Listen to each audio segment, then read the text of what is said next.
और जितने बड़े से बड़े छोट से छोट कलाकार बा सब लोग अपना अपना अंदाज में गावता। हाँ भैया, आज हमनियों के भी वही अंदाज में आयल बन जा। बाहवा जय हो। अपना गुरु की चर्चा के लेके हाँ भैया, और अपना गुरु के बखान करे के वही लय में कैसे भैया। कैसे भैया?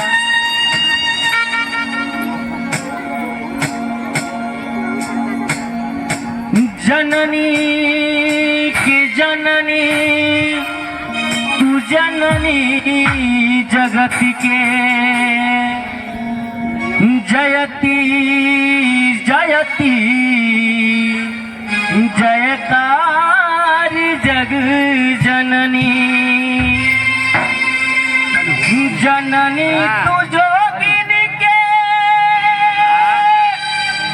आज बिसाइन के भोगिन के भोला दुआरे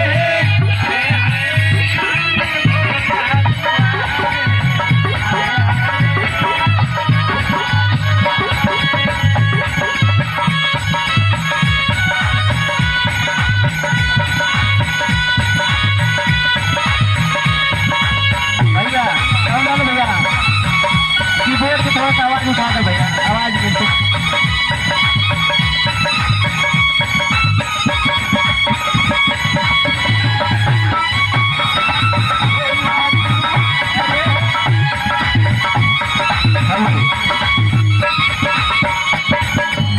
हेलो और का कहता ये जननी भैया ऐसन गुरु मिले फुर्सत से देखी दया करत हर रोज से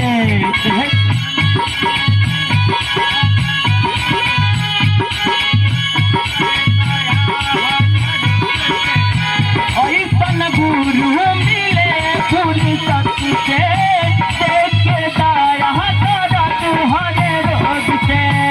हम तो जान गईली हो पहचान गईली हो, हम तो जान गईली हो पहचान गईली हो। अपना गुरु के चरनिया में ध्यान भइली हो, हम तो जान गईली हो पहचान गईली हो। अपना गुरु के चरनिया में ध्यान भइली हो। दिल से दुखिया जे भी पुकारे हमर भोला दुआरे आए हाय रे हमर भोला दुआरे आए हाय रे हमर भोला दुआरे। हेलो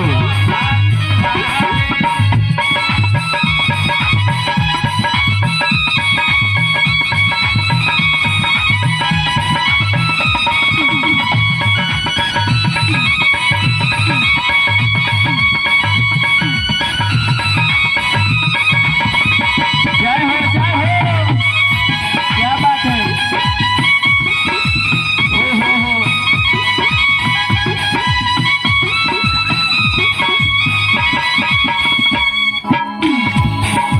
देखिए आज हमनी केवन केवन गुरु बाणे शिव गुरु महादेव जी जगत के गुरु बाणे भैया ऐसन कोई ना होई जे कि ई अपना महादेव के गुरु ना बनेले होई। अगले भाव में करे कि भैया गुरुवर बिना ज्ञान कहाँ मिले, बिना हो मर्जी पतइयो नहीं ले। भैया साउंड वाले भैया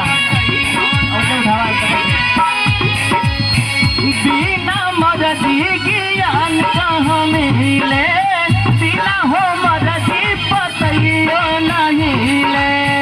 हम तो जान गईली हो पहचान गईली हो,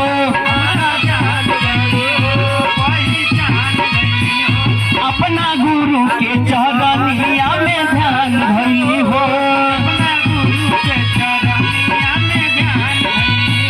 हम तो जान गईली हो पहचान गईली हो, अपना गुरु के चरनिया में ध्यान भइली हो। साचा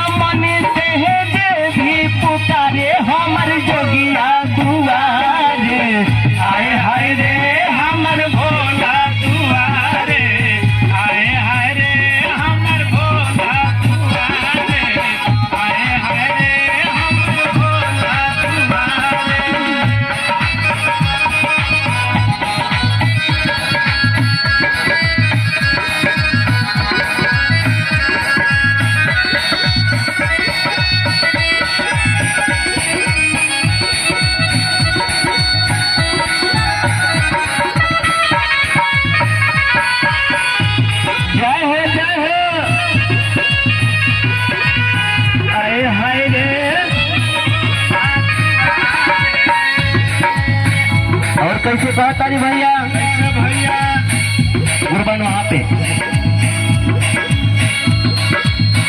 शिव से सुनर न के हुए जग में मिले खुशी विनोद गुरु पग में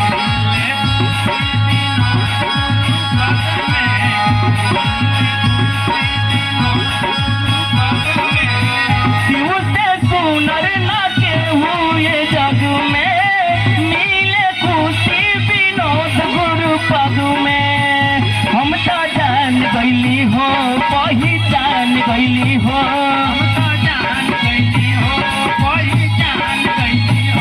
अपना गुरु के चरनिया में ध्यान धैली हो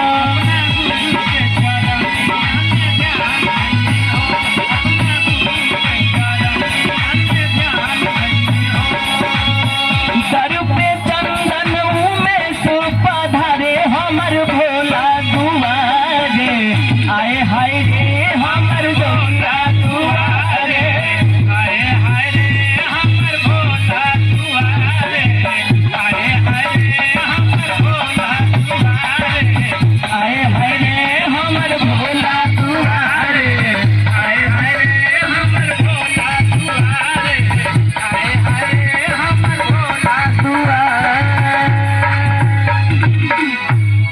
बोली बोली प्रेम से सच्चे दरबारी की